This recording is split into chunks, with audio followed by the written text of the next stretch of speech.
Hey there everyone, Lord Frigid here with another episode of Aether Raids Offense. Today's video covers the recently completed Astra season. I had a very smooth season myself.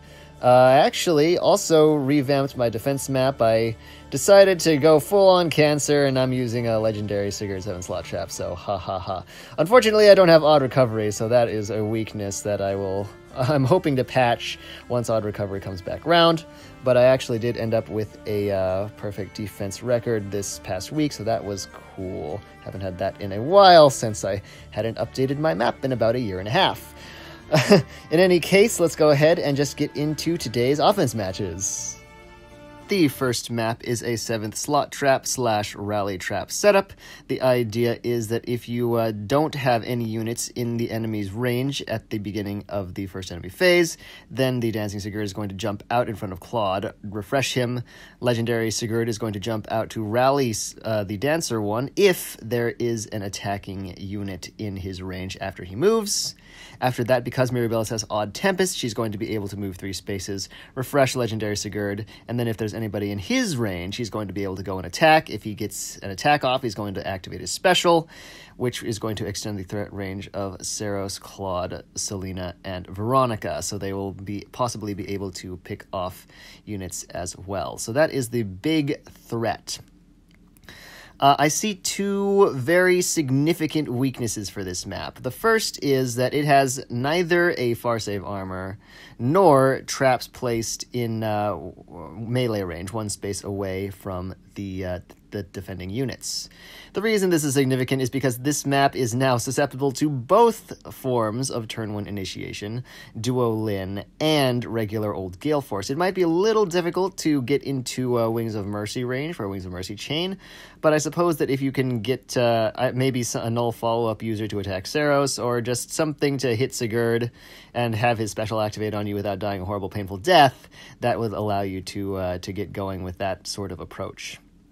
The other thing I notice is that if you break the tactics room, then only the Dancing Sigurd can target these 2 spaces. That is going to that's going to force him to attack if he can deal at least 5 damage to the unit you place there. It's also going to draw Mirabilis' refresh because before the Sigurd attacks, his legendary counterpart is going to rally him. So that is the other big weakness that I noticed. That's probably easier to exploit for most people. And with that being said, let's go ahead and get into my approach. I'm going to go ahead and deploy the Duo Lin team for this map, as it has no far save armor to prevent me from doing a turn 1 initiation, mostly because I don't really feel like thinking out an enemy phase strategy at this point. So let me go ahead and just smite. Oops, not from there.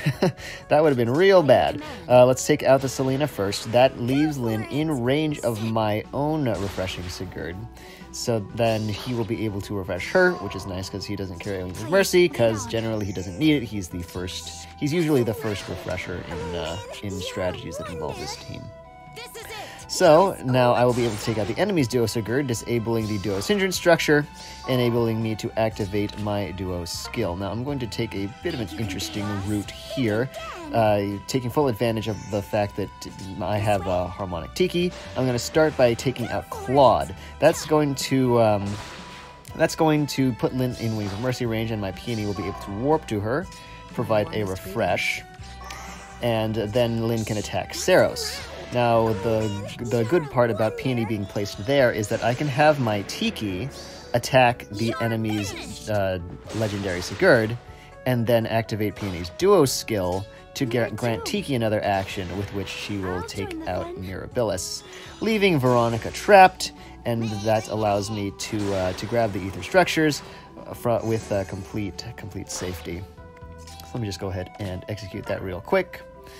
I guess I might as well have Tiki use her harmonized skill, grant Lin another action so she can just hit the Aether Fountain, and that's just one less thing to have to worry about on the next player phase. Not that there's really a whole lot to worry about to begin with, since the enemies are all dead or trapped, so oh well. That's a good spot to just hit and turn, and yeah, I'm just going to go ahead and just clean this up real quick. Shh, not so loud. This way? On the right foot. Shh, not so everyone. Ninian! I'm here.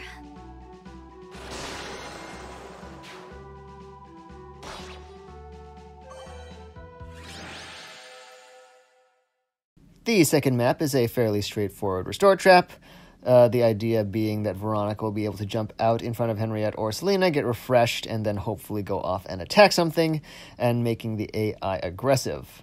I do think that if you have a tank that can counterattack and KO Selena, I mean, I say counterattack and KO, but if they can counterattack, they're probably going to KO her. Her defenses are pretty bad. I don't see that this map really has strong follow-up off of that. Seiros is going to move next. She's going to get a refresh. If the restore action didn't trigger, then the second refresher is going to immediately go after Sonya. And now Seiros can't match Selena's range, so she just is forced to advance aimlessly. Of course, if Selena is still alive, if you place someone in her range that can't counterattack her, then Seiros would be able to warp, since she would likely be receiving the Gentle Dream from Peony, allowing her to jump to Selena 2 spaces down below. But if you have, as I mentioned, a tank that can counterattack Selena, you probably won't have to worry about that. And with that, I will go ahead and get into my approach. I'm going to go ahead and send in the Dragon Wagon here. My plan is to do a turn 1 bait attempt. That's going to have Sothis in range of Selena and Altina in range of Veronica. I just wanted to have Altina bait Veronica so I can confirm Veronica's position at the beginning of the next turn. So let me go ahead and just break a bunch of stuff. That will make it easier to respond to the enemy's advance. And regardless of what happens, I am planning to take some thinking time after this. After the 2 attacks from the ranged Cavaliers, I expect Seiros to move. Then she'll get refreshed probably by Peony, since Mirabilis is further away from the closest attacking unit. And then immediately Mirabilis is going to go and refresh Sonya. So Seiros, Sonya, and Henriette, rather, will advance. And the movement pattern that they choose to use is going to determine what my next course of action is. Let's take a look here. And yeah, I'm just going to go ahead and take some thinking time right now. Well, I saw the thing coming out of the sky. It had 1 long horn, had 1 big eye. I commenced to shaking and I said, ooh-wee. It looks like a purple people eater to me. It was a 1-eyed, 1-horn flying purple people eater. 1-eyed, 1-horn flying purple people eater. A 1-eyed, 1-horn flying purple people eater sure looks strange to me. I have determined that the best course of action here is to have Idun attack Henriette. That is going to, well, it's going to get rid of Henriette. And it's also going to open up Idun's space so I can have Naga smite Sothis into it, with Altina acting as a backstop to prevent Sothis from going too far. After that, Altina is free to move and take out the Veronica. That's going to get Hlitskjalf off the field, which will prevent it from lowering Sothis's res when she attacks into Seiros, which means that Dragon Wall will be less effective. Yes, this is now a winning matchup. That's great. Idun is able to one-shot the Sonya, even on the defense tile. She only has 19 defense. And, of course, with color disadvantage, that's just an absolute losing matchup for poor Sonya there. So this is going to be able to take out her dear daughter, Seiros. And to finish things off, I will need to place Regan in range of the enemy's duo Peony. That's going to force Peony into attacking her, which means that I can grab the Aether structures and probably execute a trap maneuver. Let's take a look here. So Peony's going to be prioritized because she doesn't die, actually. Now that I think about it, I'm not entirely certain if Mirabilis is going to get KO'd by Idun here. Just, 2 times 10. Although, this is an Aether here. So half her res is gone. Okay, she's able to KO it. Sweet. So let me take some more thinking time to figure out how to execute this trap. So I decided that my trapping method is going to start off by just moving Regan onto this bolt trap. Then I will move Idun 1 space up. Regan's under 50% HP, allowing me to move Primaria over. I can break this Bright Shrine for free. It's not going to affect anything. And then let's try smiting Regan. Okay, it doesn't really matter. I just wanted to see if I could get her out of the harm's way with 1 less action, but Sothis can reposition, so it's not a big deal that Naga wasn't able to get the smite off.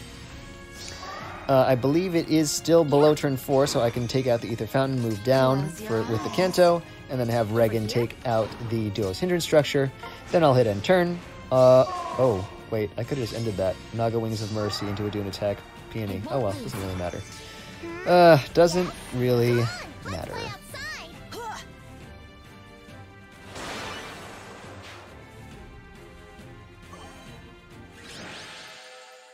And that is it. I hope you all enjoyed this episode of Aether Raids Offense. I was quite fortunate that that second map did not have a far-safe armor, although I suppose I could have just gone the route of bait out the Dancing Sigurd after breaking the tactics room. I definitely have tanks that could absorb a hit from the Dancing Sigurd. I have actually been considering trying to build a team that is better able to deal with the legendary Sigurd 7 slot trap. I'm thinking that I would need a melee tank in a blue dragon, backed up by Nagas with the Divine Fang bonus. That is going to be able to cover Seiros and Sigurd, and then they will be backed up by a far save armor to cover the ranged matchups. I'm considering currently Kana, the GHP character, for this task, since I think his stat line is best suited to the role. I'm still thinking about it, though, so we'll have to see. I do have a raiding party slot to play with. I don't know. Still thinking. See where it goes.